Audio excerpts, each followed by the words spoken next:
আজ আপনাদেরকে দেখাবো বলিহার রাজবাড়ি নওগাঁ সদর উপজেলা অবস্থিত প্রাচীনতম রাজবাড়ি এবং বাংলাদেশের অন্যতম প্রত্নতান্ত্রিক স্থাপনা বলিহার রাজবাড়ি। বলিহার রাজবাড়ির ইতিহাস সম্পর্কে আমরা বলতে চলেছি। আপনারা মনোযোগ সহকারে ভিডিওটা দেখবেন। আমার পিছনে যেই বটগাছটি দেখতেছেন, এটা একটি ব্রাহ্মণের হাতে এই বটগাছ লাগানো। এই বটগাছ লাগানোর ইতিহাস, ব্রাহ্মণ অনেক দূর থেকে হাঁটে যেত। ব্রাহ্মণ এই বটগাছ লাগানোর উদ্দেশ্য একটাই, এই দিক দিয়ে যারা রাজবাড়ি দেখতে যাবে তাদের জন্য এখানে বিশ্রাম করার জন্যই এই বটগাছ লাগিয়েছিলেন এই ব্রাহ্মণ।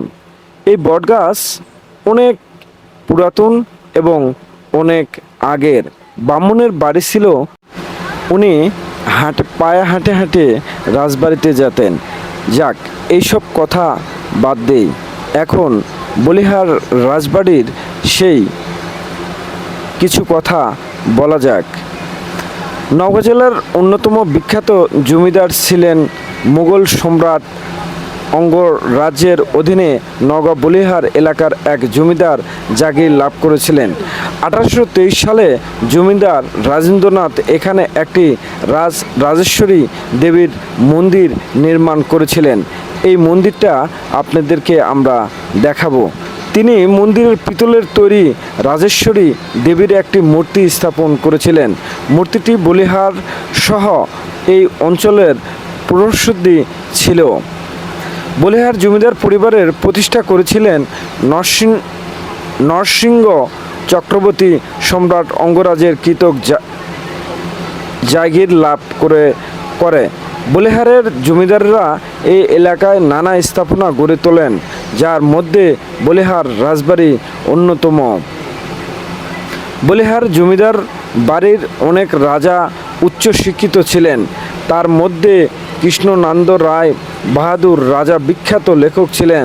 তার লেখা উল্লেখযোগ্য গ্রন্থগুলো হলো কৃষ্ণনন্দ গ্রন্থাবলী প্রথম এবং দ্বিতীয় খণ্ড। দেশ বিভাগের সময়কালে বলিহারের রাজা ছিলেন বিমলানন্দ রায়। দেশ বিভাগের সময় জমিদারি প্রথা বিলুপ্ত হলে বলিহারের রাজা বিমলানন্দ রায় চলে যান ভারতে। এরপর বলিহার রাজবাড়ির ভবনটি দেখভাল করে রাজপরিবারের অন্যান্য কর্মচারীরা। বাংলাদেশের স্বাধীনতা যুদ্ধের সময় পরবর্তী রাজবাড়ির বিভিন্ন নিদর্শন, আসবাবপত্র, জানালা, দরজা, বিভিন্ন সামগ্রী লুট হয়ে যায়। জনশক্তি আছে তৎকালীন মুঘল সম্রাট আকবরের সেনাপতি রাজা মনমোহন সিং বাংলা 12 ভূঁইয়াদের দমন করতে সৈন্য সামন্ত নিয়ে এই অঞ্চলে বলিহার পৌঁছেছেন। সেনাবাহিনী দীর্ঘ পথ অতিক্রম করায় ক্লান্ত হয়ে পড়েছিল। তাদের বিশ্রামের জন্য এই সেনাপতি মান সিংহের পাঠানো গুপ্তচরের মাধ্যমে 12 ভূঁইয়াদের খবর জানতে মান সিংহ এই রাজবাড়ি এলাকায় যাত্রা বিরতি করেন। এই সময় বরেন্দ্র অঞ্চলের শুল্ক মৌসুম চলছিল। সৈন্যরা বেশি দিন কোনো কাজ না করে বসে থাকলে অলস হয়ে যেতে পারে, এইরকম ভেবে সেনাপতি মানসিংহ সৈন্য বাহিনী দিয়ে এই এলাকায় 333টি দিঘি পুকুর খনন করে। রাজবাড়ির সামনেই রয়েছে প্রকাণ্ড তরুণ ভুতুরের কম্পাউন্ডে নাট মন্দির, রাজেশ্বরী মন্দির, জোড়া শিব মন্দির আর বিশাল 3তলা বিশিষ্ট জমিদার বাড়ি। যদিও ভিন্ন মন্দিরের দেওয়ালে কারুকাজ, মূল্যবান রিলিফের কাজগুলো এখন অস্পষ্ট ভাঙ্গা, এই কারুকাজগুলো ছিল এই মন্দিরগুলোর শোভাবর্ধন। বলিহার জমিদার বাড়ি এলাকায় 333টি দিঘি এবং পুকুর ছিল। এর মধ্যে মালাহার, সীতাহার, বলিহার, আন্তাহার উল্লেখযোগ্য।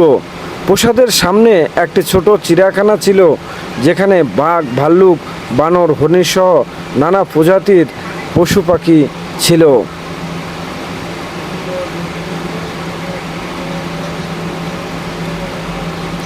পূর্বের রাজবাড়ি একটি বিভিন্ন স্থানীয় একটি স্কুলের শ্রেণীকক্ষ হিসেবে ব্যবহৃত হয়েছিল, কিন্তু নতুন স্কুল ভবন নির্মাণ হওয়ার রাজবাড়ি ভবনটি এখন পরিত্যক্ত প্রাসাদের ভিতরে অবস্থিত। দেবালয় পূজা অর্চনার কাজে ব্যবহৃত হয় এবং প্রাসাদের পিছনে বিশাল আকারের দুইটি শিবলিঙ্গ পাশাপাশি রয়েছে। ভবনটি ঘুরে ঘুরে যা দেখতে পেলাম, সব জায়গায় ভাঙাচোরা। আমরা চিন্তা করলাম ভবনের উপরে যাব, কিন্তু সিঁড়িতে ব্যারিকেড দেওয়া, তাই ভবনের উপরে আমরা যেতে পারতেছি না এবং আপনাদেরকেও দেখাতে পারতেছি না। পরিস্থিতি বেশ একটা ভালো নয়। এখানে অনেকেই দেখতে আসে, জেলার বিভিন্ন থানা থেকে লোকজনেরা এই রাজবাড়ি দেখতে আসে। যারা রাজবাড়ি দেখতে আসবেন অবশ্যই মাথায় রাখবেন, খুব সাবধানে চলাফেরা করবেন, কারণ বিভিন্ন জায়গায় ভেঙে চুরে খণ্ড খণ্ড হয়ে গেছে। যে কোনো মুহূর্তে একটি দুর্ঘটনাও ঘটতে পারে, তাই দেখে শুনে চলবেন। ভুলেও কেউ উপরে উঠবেন না, কারণ ইটের টুকরো খণ্ড খণ্ড আকার হয়ে নিচে পড়তেছে। এখানে দর্শনার্থীরা এসে এই পুরান রাজবাড়িতেই অনেকেই সেলফি তোলা নিয়ে ব্যস্ত থাকে। আমরাও একটু সেলফি তোলার জন্যই ব্যস্ত হয়ে গেলাম। হঠাৎ এক হুজুরের সাথে দেখা হয়ে গেল এবং এই রাজবাড়ি সম্পর্কে কথা হচ্ছে। উনি কোথা থেকে এসেছে? উনি রাজশাহী গোদাগাড়ি থেকে এসেছে। ওনার সাথে কথা বললাম, এই রাজবাড়ি দেখতে কেমন? উনি বলল রাজবাড়ি আসলে অনেক সুন্দর, কিন্তু রাজবাড়িটা ভেঙে যাওয়ার কারণে একটু দুঃখ কষ্ট লাগতেছে। যদি এই রাজবাড়িটা যত্ন নিত তাহলে খুব ভালো হতো, কিন্তু যত্নের অভাবেই মনে হয় এই রাজবাড়ির এই বেহাল দশা। তো যাই হোক, আমরা অনেক কথাবার্তা দুজনেই বললাম। আমাদেরও অনেক ভালো লেগেছে রাজবাড়ির পিছনে একটি হাই স্কুল আছে, হাই স্কুল মাঠ আছে এবং দেবীর মন্দির আছে। এখন আমরা রাজবাড়ি থেকে চলে যাব, আর আমার ছোট রাজা এভাবেই হাঁটে হাঁটে আসতেছে, একটু চেষ্টা করতেছে মডেলিং করার জন্য। আসলে আমার ছোট রাজার অনেক শখ ঘোরার জন্য, তাই রাজাকে নিয়ে আমি ঘুরতে এসেছি এবং সাথে রানীও আছে। আমার যে রানী, আমার মা, এটা আপনারা সবাই আমার ছেলে এবং মেয়ের জন্য দোয়া করবেন। তাদেরকে জিজ্ঞাসা করলাম এটা কেমন লাগতেছে, ওরা বলল খুবই ভালো, খুবই চমৎকার, কিন্তু রাজবাড়ি ভেঙে যাওয়ার কারণে একটু ভয় ভয় লাগতেছিল। সবাই যেহেতু ঢুকে দেখতেছে, এই জন্য আমরাও দেখলাম। তো যাক, ভালো লাগলো। যারা আসবেন তারা অবশ্যই দেখবেন এবং সাবধানে চলাফেরা করবেন, এটা আমার রাজার কথা। তো সবাই ভালো থাকবেন, তাদের জন্য দোয়া করবেন। রাজবাড়িতে যারা আসবেন অবশ্যই দেখে শুনে চলাফেরা করবেন। খুব ভালো একটা জায়গা, খুবই সুন্দর, খুবই সুন্দর, বলার ভাষা নাই। এখানে বিভিন্ন এলাকা থেকে লোকজন আসে, প্রতিনিয়তই লোকজন আসে দেখে। আর এখন আপনাদেরকে আমরা দেখাবো দেবী রাজেশ্বরীর যে মাঠ গোসল করে। এই যে দেখুন আমার পিছনে যে পুকুরটা আছে, এখানেই রানী গোসল করত। আর এই যে ঘাটটা, এই ঘাটটা স্টিল দিয়ে তৈরি করা, আসলে অনেক সুন্দর ছিল।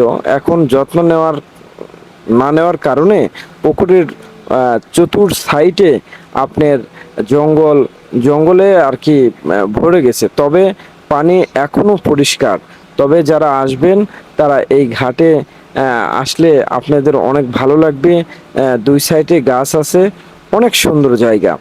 তো যাই হোক, বলার আর কি ভাষা নেই। সব মিলে খুব ভালো লাগছে। তো সবাই ভালো থাকবেন, সুস্থ থাকবেন। আল্লাহ হাফেজ।